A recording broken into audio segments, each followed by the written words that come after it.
noches, hermanos. Yo quiero invitarles a leer en la primera carta de Juan, donde estamos estudiando. Vamos al capítulo 2, verso 18. Primera de Juan, capítulo 2, verso 18. Vamos a leer algunos versículos aquí. Dice así la palabra del Señor: hijitos, ya es el último tiempo, y según vosotros oísteis que el anticristo viene, así ahora han surgido muchos anticristos. Por esto conocemos que es el último tiempo. Salieron de nosotros, pero no eran de nosotros, porque si hubiesen sido de nosotros, habrían permanecido con nosotros, pero salieron para que se manifestase que no todos son de nosotros. Pero vosotros tenéis la unción del Santo y conocéis todas las cosas. No os he escrito como si ignoraseis la verdad, sino porque la conocéis y porque ninguna mentira procede de la verdad. ¿Quién es el mentiroso sino el que niega que Jesús es el Cristo? Este es anticristo, el que niega al Padre y al Hijo. Todo aquel que niega al Hijo tampoco tiene al Padre. El que confiesa al Hijo tiene también al Padre. Lo que habéis oído desde el principio permanezca en vosotros. Si lo que habéis oído desde el principio permanece en vosotros, también vosotros permaneceréis en el Hijo y en el Padre. Que el Señor bendiga su palabra en nuestros corazones, en nuestras vidas. No sé si su Biblia dice, como la mía, a esa porción le pusieron ahí el anticristo. Y vamos a comenzar a hablar de esto en esta noche. Vamos a hacer una especie de introducción y luego en la voluntad del Señor seguiremos hablando, porque es un tema amplio y un tema que lleva incluso a discusiones, no discusiones de pleitos, sino discusiones en cuanto a enfoques bíblicos que se le han dado. Pero creo que aquí hay buenas enseñanzas, como en toda la palabra de Dios para nosotros. Y yo, mientras preparaba el estudio, me acordaba que Franklin está hablando en Segunda Tesalonicenses, una porción que también yo voy a mencionar ahorita. Y yo pensaba, bueno, no es una coincidencia que en el aniversario habláramos de la apostasía. No es una coincidencia que él está tratando, en la parte que le toca a él en la carta a los tesalonicenses, la segunda carta, el tema de aquel hombre inicuo, el anticristo.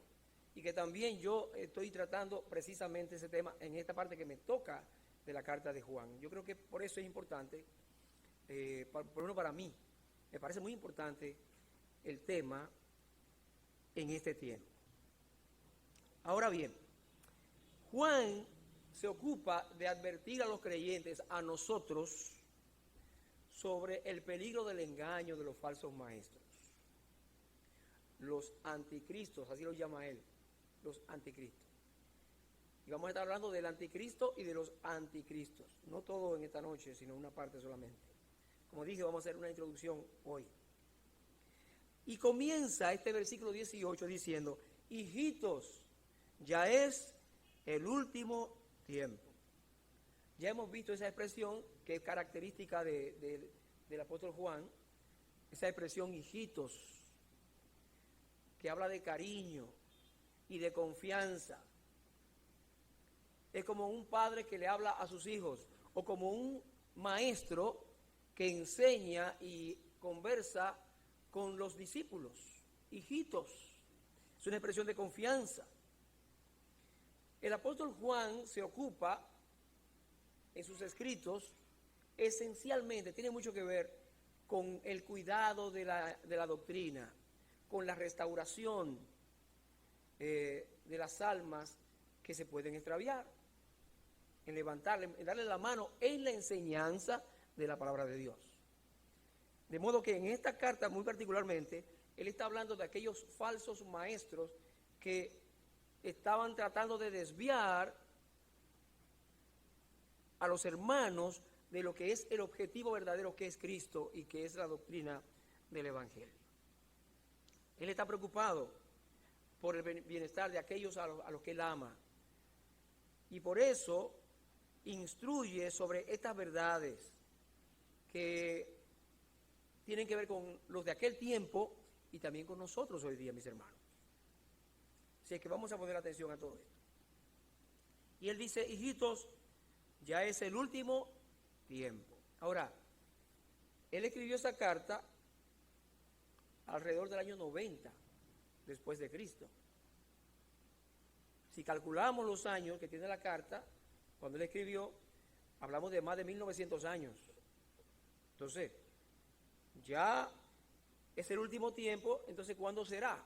Porque en tantos años no hemos visto el final del tiempo. Ahora, él no estaba diciendo, y lo vamos a ver más adelante también, que era que se terminaba el tiempo en ese momento, sino que estamos en el período último de la historia del mundo y que es el período de la iglesia. Eso está hablando de él.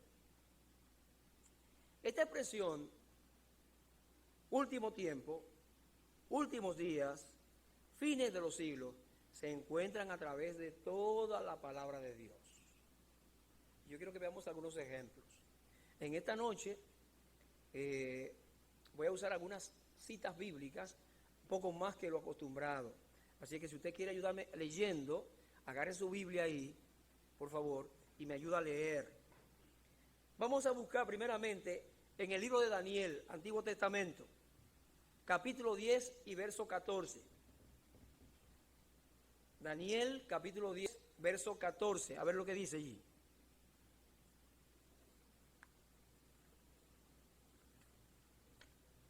¿Quién lo tiene? No, sí.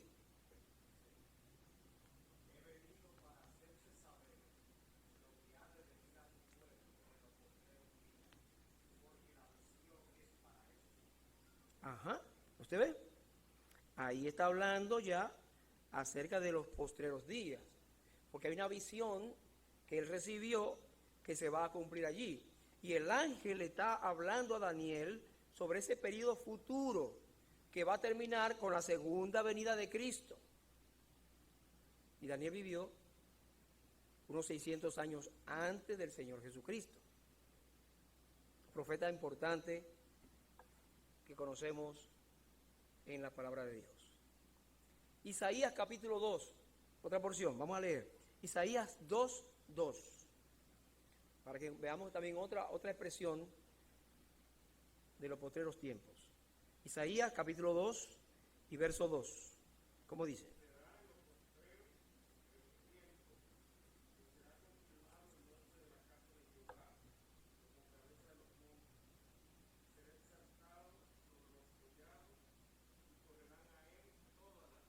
Bien, aquí tenemos otra vez la expresión.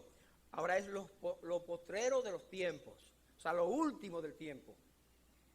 Y aquí sabemos nosotros que Isaías, 700 años más o menos antes de Cristo, tuvo su ministerio, escribió su profecía.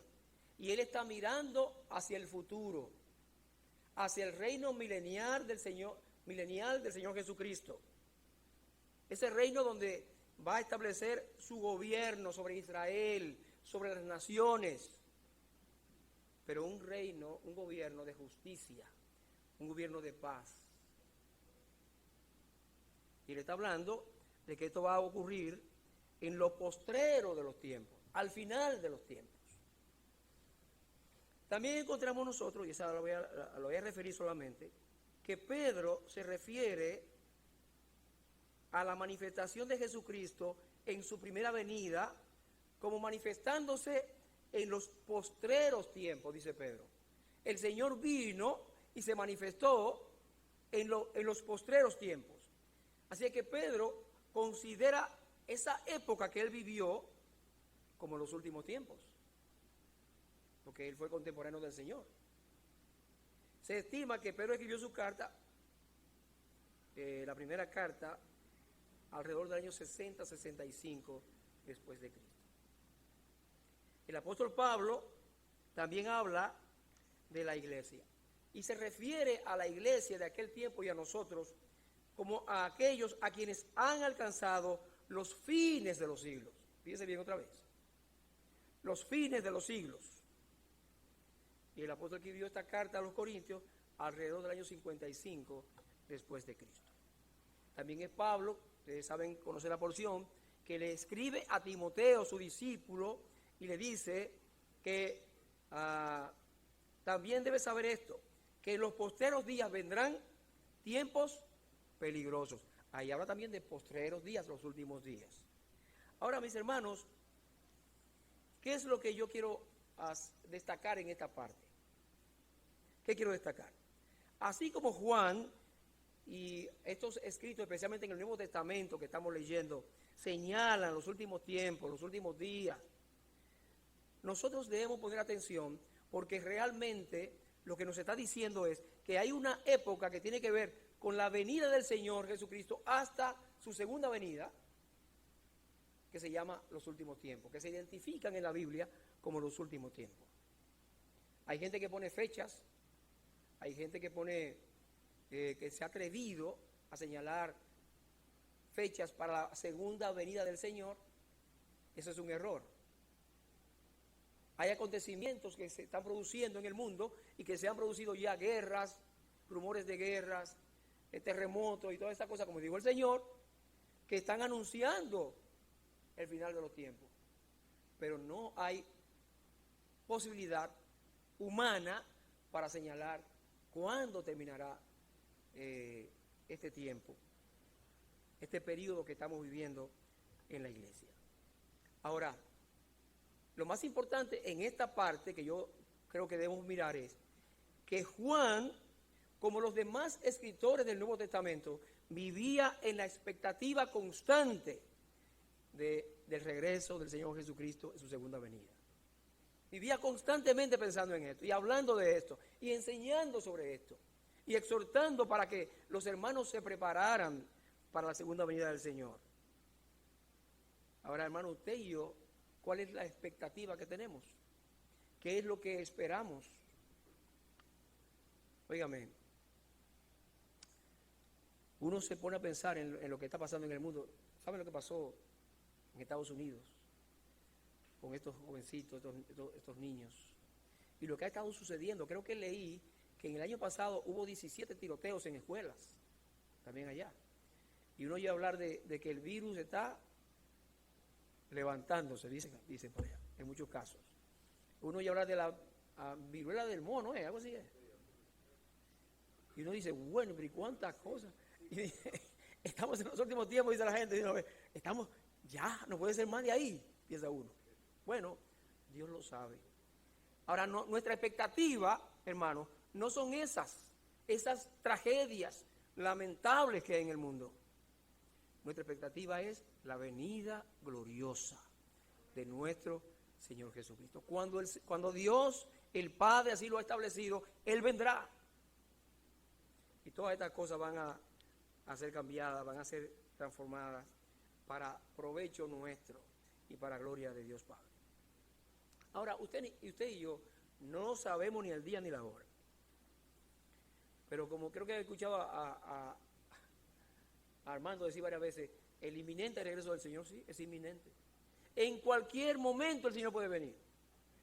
Yo le compartí hace algún tiempo un escrito, le voy a leer una partecita solamente, de un hermano que se llama Renald Showers, acerca de la inminencia del regreso del Señor. Y él dice lo siguiente, y estoy citando lo que él señala. El concepto del inminente regreso de Cristo puede explicarse de la siguiente manera. Su segunda venida siempre está a la puerta y a la vuelta de la esquina, en el sentido de que puede ocurrir en cualquier momento. Yo no puedo señalar hora, ni día, nada de esto, pero Él puede venir ahora mismo. Entonces dice lo siguiente, pueden pasar otras cosas antes de que Cristo regrese, pero en términos bíblicos no hay nada que deba suceder antes de su venida. Si tuviera que pasar algo más, la segunda venida de Cristo no sería inminente. Por ejemplo, si hay un acontecimiento que tiene que pasar y decimos, bueno, Después que pase esto, viene el Señor, ya no es inminente. Como no sabemos exactamente cuándo regresará Jesús, hay tres cosas ciertas que debemos tener en cuenta. Primero, no podemos asegurar que pasará una determinada cantidad de tiempo, lo que estamos diciendo, para que suceda. No es correcto fijar fecha. Y en tercer lugar, hay que saber que aunque hablamos de pronto, no significa que sea mañana ni ahorita, sino que no se está hablando de que va a ocurrir en un momento, en este tiempo último que le ha tocado vivir a la humanidad y a la iglesia de Jesucristo. Ese regreso inminente debe motivar a los cristianos, y escuchemos aquí, a vivir como si el arrebatamiento pudiera ocurrir hoy mismo. Y ahí está el quid del asunto, hermano. Porque hablamos de la venida del Señor, su segunda venida, pero nos preguntamos entonces, ¿estamos preparados? ¿Estamos viviendo para esperar al Señor Jesucristo en su segunda venida? ¿Qué está pasando con nosotros? El Señor Jesucristo dijo a los discípulos, y escuchemos nosotros también hoy, velad pues, porque no sabéis a qué hora ha de venir vuestro Señor. Debemos velar. Tiempos malos, tiempos difíciles, vamos a velar. Ahora, continuando con la porción que estamos considerando, hermanos, dice, hijitos, ya es el tiempo, el último tiempo, perdón. Y según vosotros oísteis que el anticristo viene, así ahora han surgido muchos anticristos. Por esto conocemos que es el último tiempo. ¿Quién es este anticristo? ¿Qué importancia tiene para nosotros? ¿O qué importancia tiene este personaje en la Biblia? ¿Quién es el anticristo? Miren, este término anticristo tiene dos significados importantes. Uno es, en su significado, que es alguien que se opone a Cristo. Es alguien o algo que se opone a Cristo. Es enemigo y es contrario de Cristo. Es uno que rechaza y trata de destruir todo lo que es de Dios. O sea, uno que se opone totalmente. Y un segundo significado es que es uno que se coloca en lugar de Cristo. Son dos cosas diferentes. Se opone, es contrario, es enemigo, lucha en contra, pero en este caso, y fíjense lo sutil de este asunto y del gran peligro que esto representa, es uno que se coloca en lugar de Cristo, es uno que es un imitador, que trata de engañar para que crean que Él es el Cristo. Eso significa anticristo también. Así que Él no solo se opone a la adoración a Cristo, sino que busca que se le adore a Él y no a Dios. Él se quiere presentar como Dios. Esta palabra anticristo, hermanos, aparece solamente 5 veces en la Biblia. 5 veces. Y las 5 veces que aparece en la Biblia está aquí en las cartas del apóstol Juan. Vamos a verlas, vamos a chequearlo. Ya leímos, ¿verdad? Aquí dice el 18, hijitos, ya es el último tiempo, y según vosotros oísteis que el anticristo viene, ¿verdad? Y luego dice en el verso 22 también, ¿quién es el mentiroso sino el que niega que Jesús es el Cristo? Este es anticristo, el que niega al Padre y al Hijo. Entonces en el capítulo 4, ¿alguien lo quiere leer? Verso 3, capítulo 4, verso 3. No, hermano.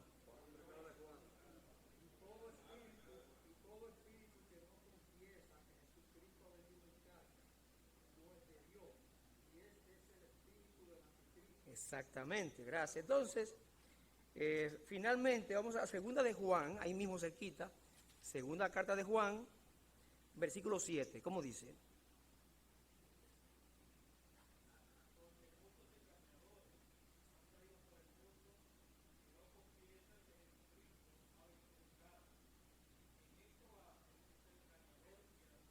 Bien, entonces ahí están esas expresiones señalando al anticristo, que repito, solamente están aquí en las cartas de Juan.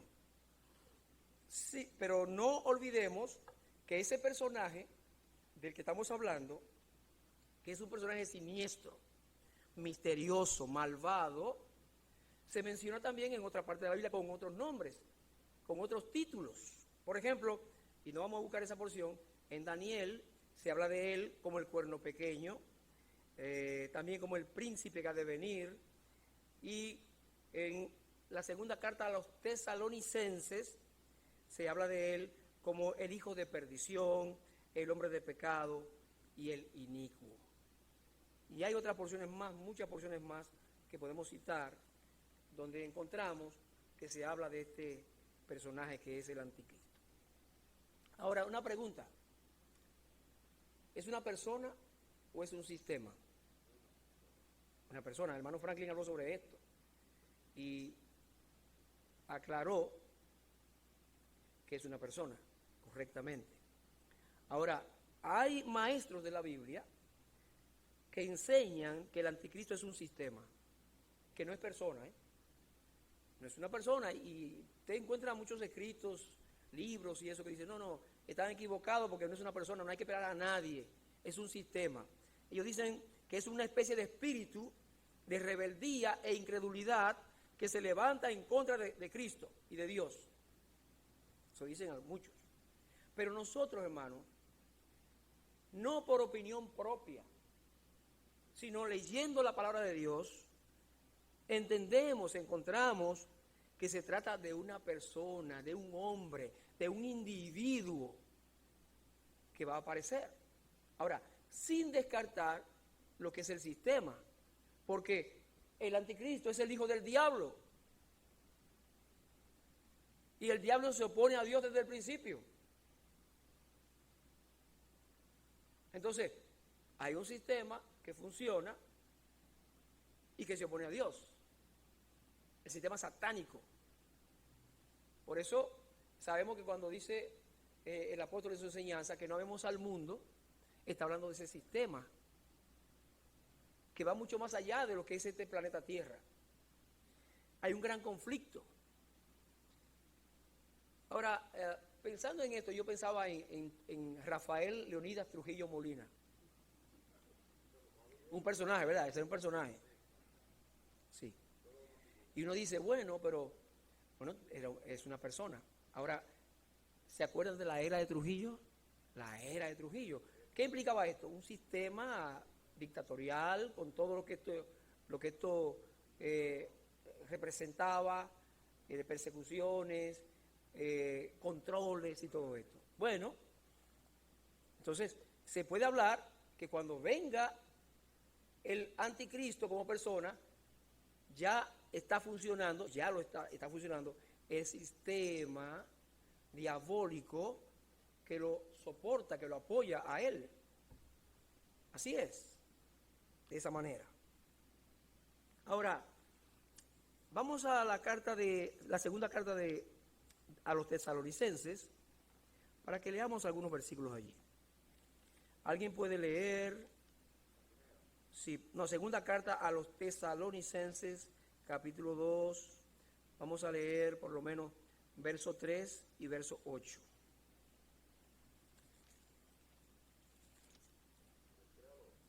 No, 3 y 8.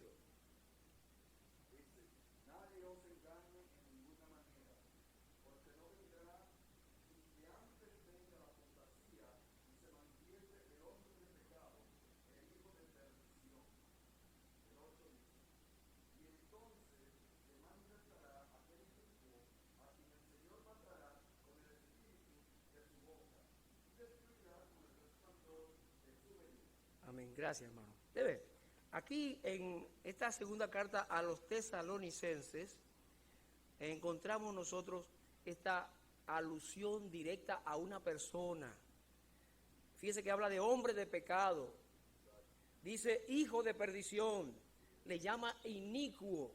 Entonces, un sistema no va a tener ese señalamiento, esos títulos, no le corresponde, sino que es una persona, a lo cual se refiere el apóstol Juan en su enseñanza. En Apocalipsis 11:7, por favor, alguien puede leerlo, Apocalipsis 11:7.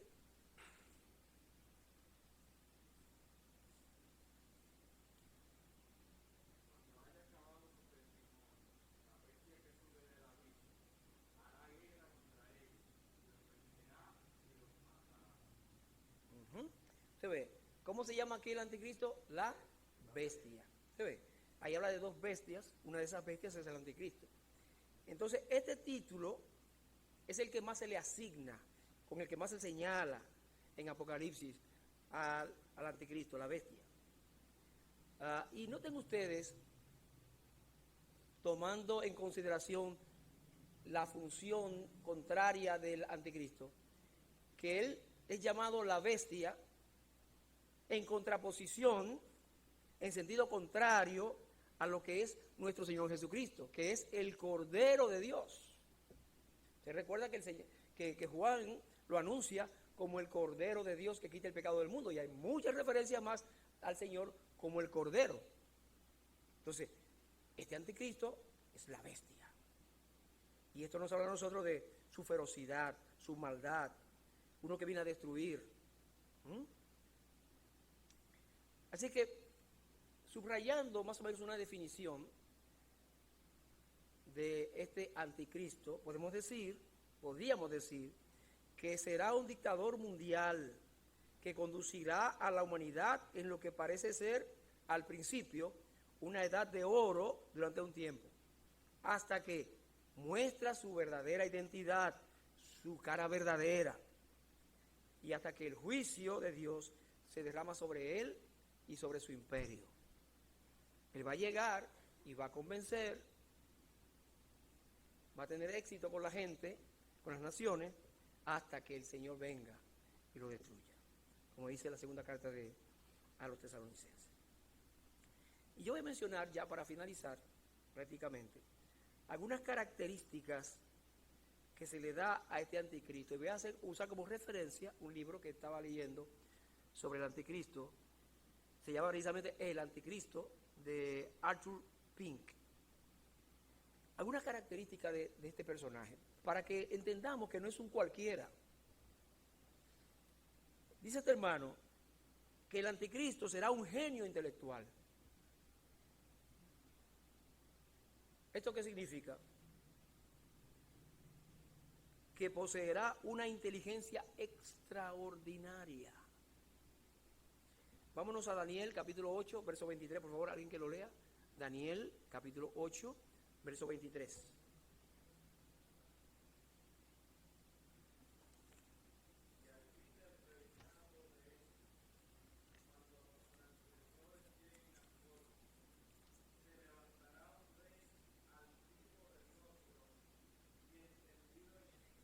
Exacto, gracias. Miren bien, se entiende, se considera que esto de experto en intrigas es un hombre que entiende lo que otros no pueden entender. Y hay otra referencia que no vamos a dar por asunto del tiempo. Lo que otros no pueden entender, que es difícil para otros, para él es simple. Es una persona sumamente sagaz, inteligente, capacitado. Además de eso, de que será un genio intelectual, será un genio de la oratoria. Hablará bonito y hablará con poder, con fuerza. Daniel 7:20, ahí mismo cerquita, quédese por ahí por Daniel. Daniel 7, verso 20, ¿qué dice?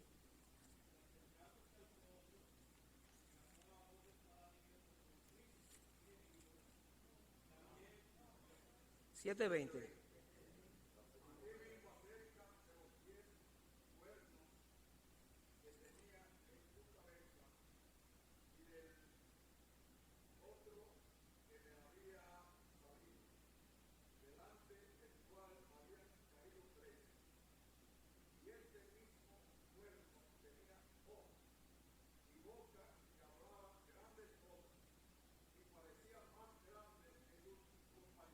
Gracias, Robert.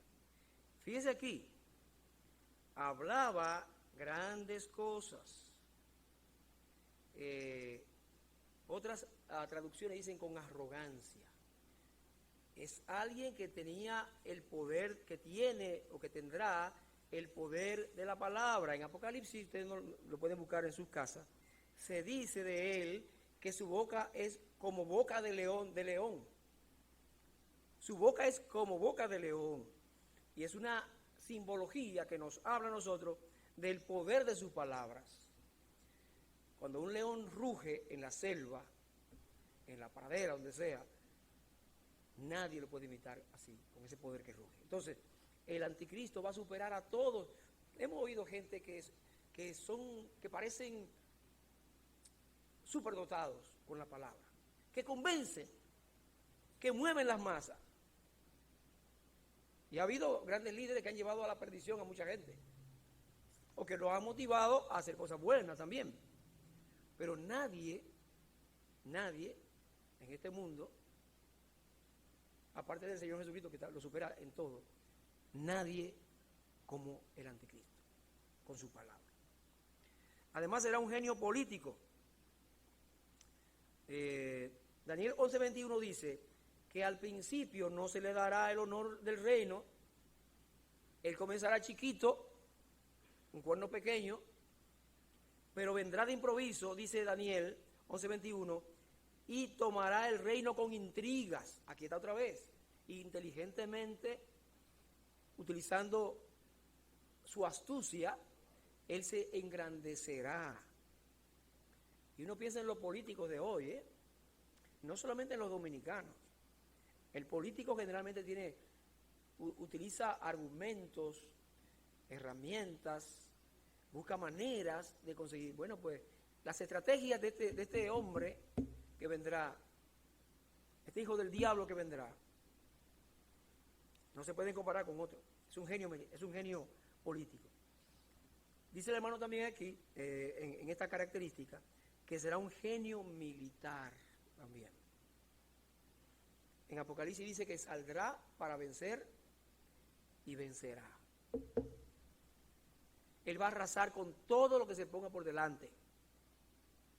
Usted ve lo que está pasando en Rusia, Ucrania. Se habla de que los ucranianos dicen que han matado tanto, que ha sido difícil.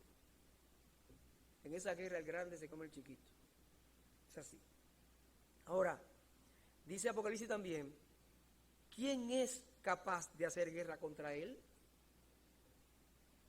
No habrá un pueblo, no habrá ninguna nación, ninguna persona que se atreva, humanamente hablando, a enfrentarse al anticristo. Y concluyo, y hay más características, pero concluyo con esta. Será un genio religioso. Él se va a proclamar como Dios, exigirá que se le adore, se sentará en el templo pretendiendo ser Dios, y todo el mundo se maravillará de él. En Apocalipsis encontramos que es herido con espada, pero vemos más adelante que él se levanta y que la gente se sorprende, y eso maravilla a la gente. Dice, oh, pero este es el hombre. Debe hacer maravillas para la gente. Ahora, hermanos, estamos hablando del anticristo que va a venir después que la iglesia no esté aquí. Nosotros esperamos que no vamos a estar aquí, porque lo que va a suceder con este hombre y con la tribulación que habrá, es algo, una tragedia, una barbaridad que nunca se ha visto en el mundo. Ahora, ¿por qué es importante para nosotros la enseñanza de Juan? ¿Por qué? Y lo voy a comentar rápidamente, porque seguiremos en el próximo estudio, Dios mediante. Una primera razón, entre muchas que podría haber, es que Juan nos está advirtiendo a nosotros no solamente del anticristo, sino de los falsos maestros a los cuales él llama los anticristos. Que esos están. El anticristo viene después, pero están los falsos maestros, los que en cierto sentido son una sombra o una figura del verdadero anticristo. Yo recuerdo el hermano Reed, lo que son mayores aquí, mayorcitos. ¿Se acuerdan que el hermano Reed dio unos estudios sobre el Apocalipsis? Y él terminaba diciendo, esas son sombras de lo que va a suceder. E insistía en esto. En este caso, esos falsos maestros que vienen para engañar, para confundir, son agentes que representan al anticristo. Por eso dice que hay muchos.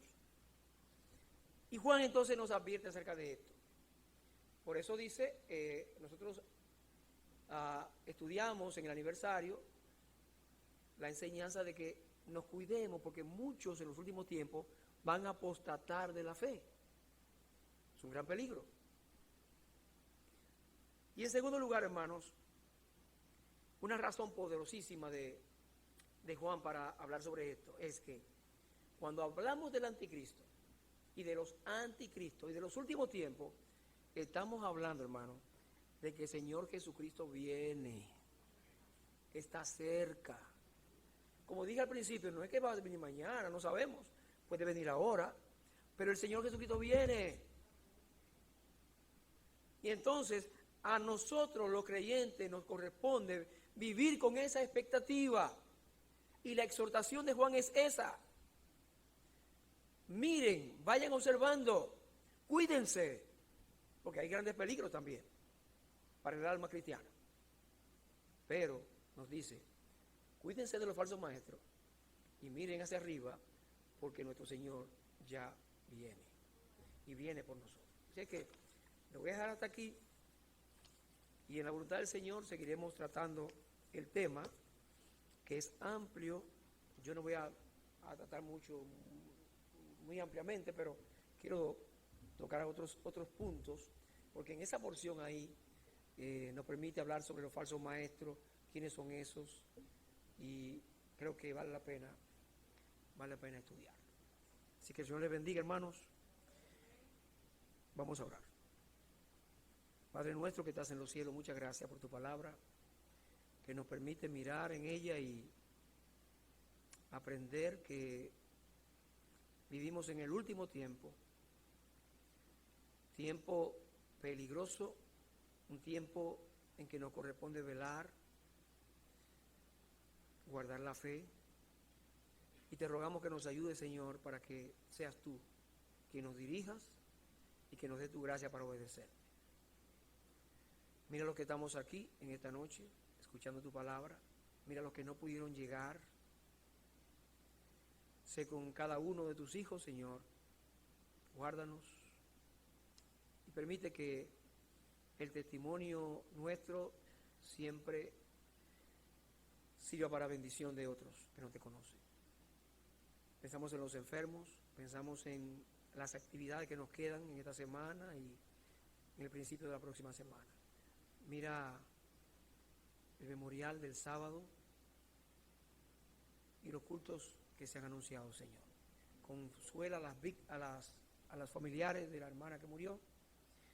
Y mira a otros, Señor, que han perdido familiares en estos días que están tristes. Lo rogamos en el nombre santo de Cristo Jesús, nuestro Señor. Amén. Dios le bendiga, mi hermano.